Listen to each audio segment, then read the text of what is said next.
I'm in the northeast of England with the DJI Mini 3 Pro, and today I'm going to give you guys a show of the area. We're going to show you an intro first, and then I'm going to give you a tutorial of how I created these shots. And also, a lot of people have been in the comments saying they're worried that the Mini 4 Pro comes out. Is this going to be out of date? There's several reasons why I still think this is going to be a great classic drone for a long time. I'm going to go over that in this video.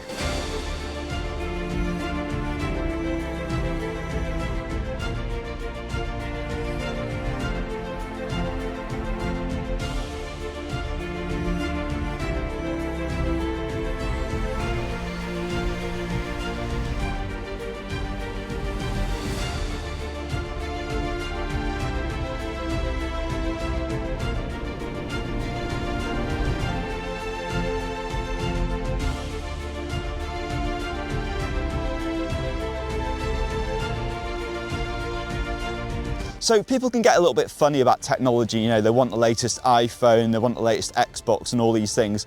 What's important to remember with drones though, guys, is firmware updates come down the line. So when the Mini 3 Pro first came out, the DJI Mini 3 Pro, you couldn't control the sharpness, and this is a problem with a lot of new drones. So this could be the case with the DJI Mini 4 Pro for more professional shots, whether you're going to use it as a backup drone for documentaries and that sort of thing. You don't want an image to be too sharp. There's a difference between detail and sharpness. I see it on the reels a lot, you know, these videos that have got tons of views, tons of likes. But if you look closely at some of the roads, to me, I can see it looks a little bit too sharp. So in today's video, in the edit, I'm going to have everything at -2 sharpness and -1 noise reduction. These are Philip Bloom's favourite settings. I tend to go back and forth between -1 and -2 sharpness, but today everything's going to be -2. This is the Robin Hood tree here, Hadrian's wall, and we're going to get some nice shots. It's a bit windy, bit of a threat of rain. Let's think about the composition here. Let's get the drone out of the way so you can hear the audio better. So if you notice the grid lines there, it's framed nicely with the composition. Now a lot of you guys some of you have been messaging me or commenting and saying they're worried that the Mini 3 Pro is going to get out of date as the Mini 4 Pro comes out. Don't worry guys, remember with these drones that with firmware updates, they don't give us a lot of the features when the drone's first released. So I'm going to show you some shots I took before using the tripod mode. Don't get FOMO with drones. A lot of drones come out, you know, it's not like back in the day when everyone had a BlackBerry and suddenly they're out of date, you know. Remember with video production guys, there's a lot of things you need. You need microphones, you need another camera, you need lighting. So if you get every drone, you've also got to think about your ND filters, there's so many different things. Now obviously I wouldn't want, if you're excited about getting a new drone, I never want to put anyone off, but just don't feel like your drone is suddenly out of date when the new one comes out. You know, there is a case for getting a drone depending on your situation. For everyone it's going to be different times in their lives, different conditions. Sometimes skipping a generation is a good idea and then reap several benefits rather than just small ones here and there, you know. That might put me off buying that drone, and maybe I'll stick with the DJI Mini 3 Pro. It's going to be a tough decision.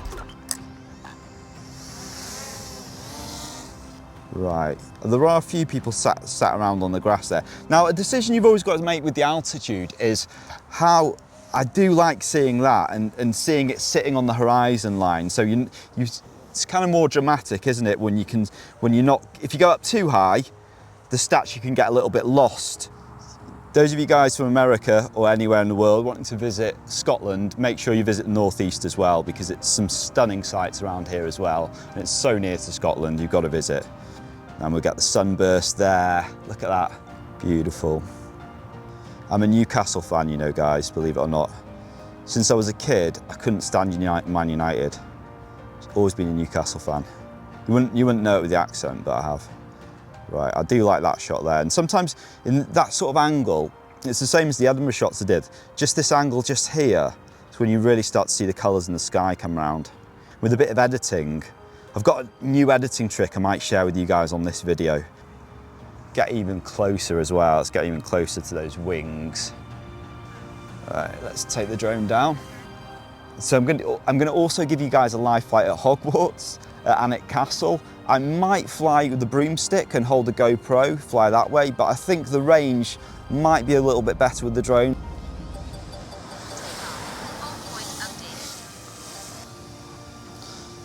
See if we can use some of the trees in the foreground here just to create a bit of an establishing shot. There we go, just a bit of a jib shot up.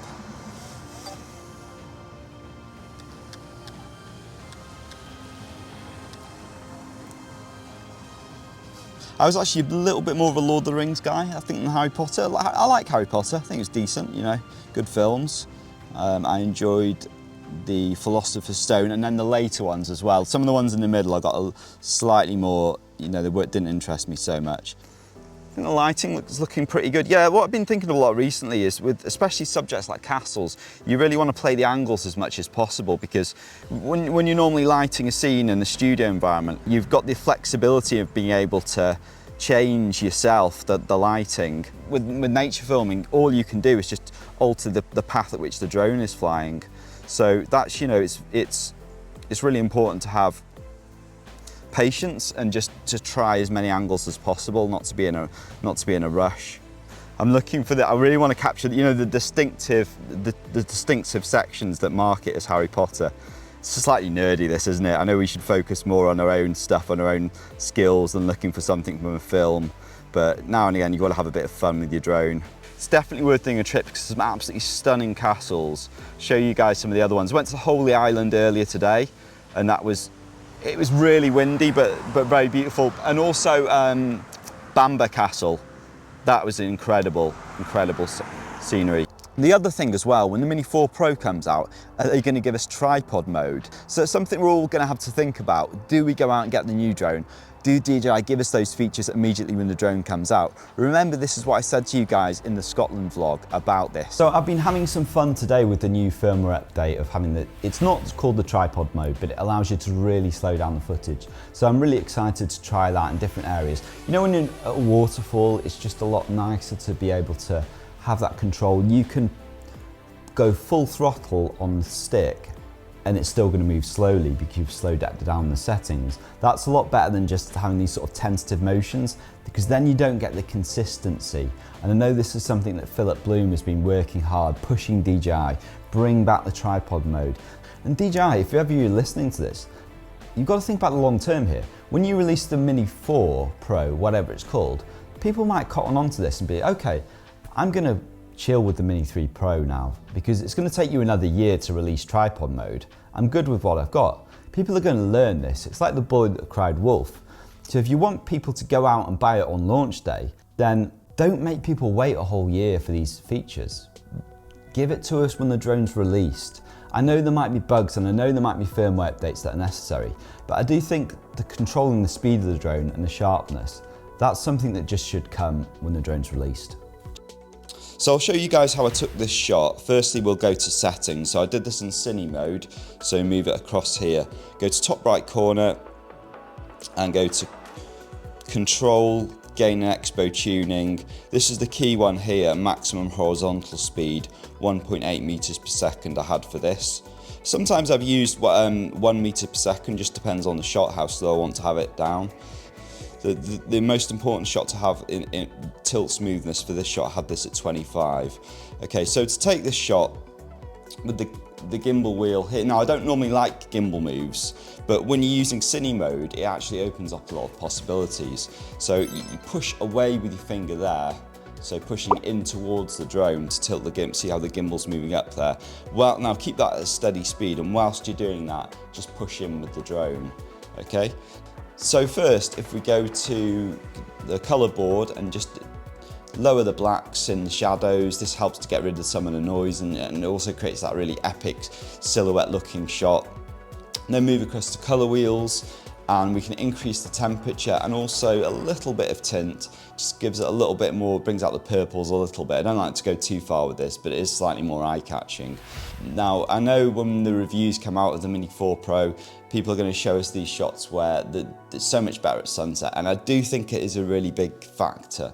So I do a lot of sunset shots, but remember in these sorts of shots when you're creating silhouette effects, you can crush the blacks, and I don't think it's so important whether you're going to have the Mini 3 Pro or the Mini 4 Pro. I do think there'll be some situations when the Mini 4 Pro will shine with that stacked sensor.